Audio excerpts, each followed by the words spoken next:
Praise Lord. ഇന്നുണ്ടല്ലോ ഞാൻ ഒരു കാഴ്ച ഉണ്ടെന്ന് പറഞ്ഞാൽ, ഞാൻ ഇന്ന് രാവിലെ ടോയ്ലറ്റിൽ പോകാൻ സമയത്തുണ്ടല്ലോ ഒരു ചെരുപൂരം കണ്ടിരുന്നു. ഒരു കീഴ്ത്തിൽ നിന്നാണ് അത് വന്നത്. ലാസ്റ്റ് ഉണ്ടല്ലോ അത് 15 മിനിറ്റ് വരെ ഞാൻ അതിനെ നോക്കി നിന്നു. അതിന് പോകാൻ പറ്റാത്ത, അതൊത്തിരി വിഷമപ്പെട്ടു. തിരിച്ച് അതിൻ്റെ കൂടിൽ പോകാത്ത കുറേ നേരം വരെ തപ്പിത്തിടഞ്ഞു. അത് അങ്ങോട്ട് പോകുന്നു ഇങ്ങോട്ട് പോകുന്നു, അങ്ങനെ ഒത്തിരി വിഷമപ്പെട്ടപ്പോൾ അതെല്ലാം ഞാൻ നോക്കിക്കൊണ്ടിരിക്കുമായിരുന്നു. അപ്പോൾ എനിക്ക് വന്ന ചിന്ത എന്ന് പറയുമ്പോൾ, ഞാനും നിങ്ങളും എല്ലാ മനുഷ്യരും അതേപോലെയാണ്.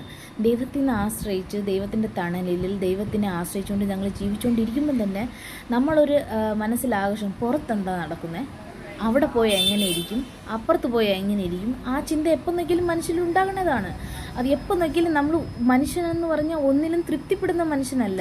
ഒരു സ്ഥലത്ത് നിന്ന് ജീവിച്ച് ബോറാകുമ്പോഴുണ്ടല്ല മനുഷ്യൻ എന്തെങ്കിലും പുറത്തിറങ്ങാനായിട്ട് തോന്നും. അതേപോലെ മനുഷ്യനുണ്ടല്ല എപ്പം നോക്കിയാലും ഒരു തൃപ്തി ഇല്ലാത്ത ഒരു മനുഷ്യനാണ്. അതേപോലെ ഞങ്ങളും ദൈവത്തിൻ്റെ ആ കീഴ്ത്ത അല്ലെങ്കിൽ ദൈവത്തിൻ്റെ സ്ഥലത്തിൽ നിന്ന് മാറി, അല്ലെങ്കിൽ ആ വഴിയിൽ കൂടെ മാറി സഞ്ചരിക്കുമെന്നുള്ള അനുഭവം ചിലവർക്കാണെങ്കിൽ ദൈവത്തിൽ നിന്ന് മാറി ഈ സഞ്ചരിക്കുമ്പോൾ തിരിച്ച് ദൈവത്തിൻ്റെ വഴിയിൽ നമുക്ക് തിരിച്ചെത്താൻ പാടാത്ത കുറേ വ്യക്തികളുണ്ട്.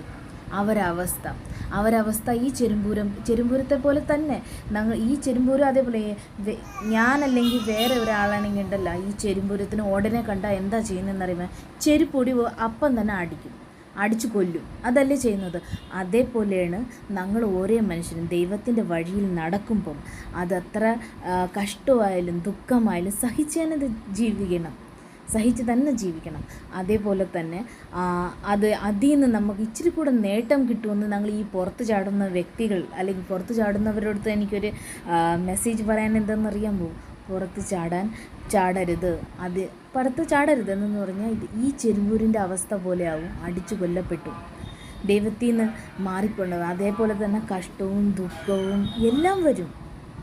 ദൈവത്തിൽ ഞങ്ങൾ ചിലപ്പോൾ ആ കീഴ്ത്തേൽ ആ കീഴ്ത്തേലെന്ന് പറഞ്ഞാൽ ആ ചെരുമ്പൂർ ആ കീഴ്ത്തേലുള്ളപ്പോൾ ചിലപ്പോൾ അതിന് ആവശ്യമുള്ള ഒന്നും കിട്ടുന്നില്ലായിരിക്കും. എന്നാൽ പുറത്ത് വന്നാൽ അതിലും കണ്ടീഷൻ മോശമാണ്. അതുകൊണ്ട് ഞാൻ നിങ്ങളുടെ എല്ലായിടത്തും പറയാനായിട്ട് ആഗ്രഹിക്കുന്നതെന്ന് പറഞ്ഞാൽ, ഞങ്ങൾക്ക് ദൈവത്തിൻ്റെ ആ വഴിയിൽ നടക്കാൻ എല്ലാവരെയും സഹായിക്കട്ടെ.